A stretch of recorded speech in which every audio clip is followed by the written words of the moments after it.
You have read Nail Soup, and today you have a task. It's going to look really similar to some things that I asked you to do at the beginning of the year.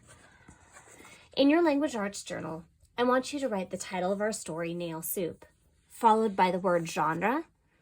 Skip a couple of lines, write setting. Skip a few lines, write characters. Beginning. Skip some lines, middle. Skip some lines, and end. Okay, if you need a minute, pause the video here. Now here are your directions. At the beginning of the year, genre, we talked about types of stories. That is nonfiction or fiction, but it can also be things like folk tales or fairy tales, mysteries, historical fiction. Those are all examples of genre. Now, in your language arts book, they give you the genre on here. Can you find the piece of information where it shows you what the genre is? Nice job. If you put your finger here and you said it was a folk tale, you're correct. Let's go ahead and write folk tale here.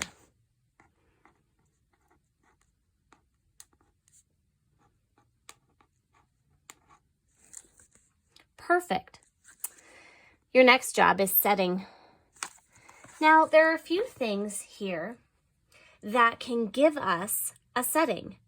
One is an illustration, and we can get an idea from this illustration. The other is text. I want you to reread this paragraph. Put your finger on the words or say the words that tell you what the setting is, where the story takes place.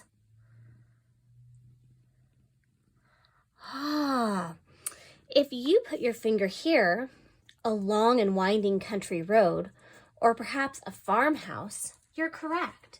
Let's add that to our notes. So we can say a country road,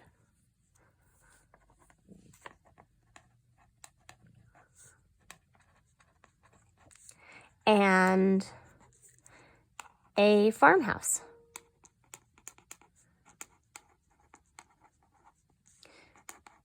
Okay, a country road and a farmhouse is my setting. And we have some characters. Can you look on this first page and in the text, tell me who the characters are? If you said Eric, Papa, you're right. And then we have a well-dressed man and his wife. And they just refer to them as a man and his wife throughout the story. So we're going to put these characters down. We're going to put Papa, Eric. And there are lots of ways to spell Eric, but this one is spelled E-R-I-K. There's a man and a woman. Now this is the part that gets a little bit trickier. It's the beginning, the middle, and the end. This is where you're going to have to use your skills that we've been practicing, summarizing what happened. You're going to explain what the problem was in the beginning, and then what escalated in the story. I'm looking for a sentence or two sentences for each of these. Today in class, we're going to go over your summaries for beginning, middle, and end.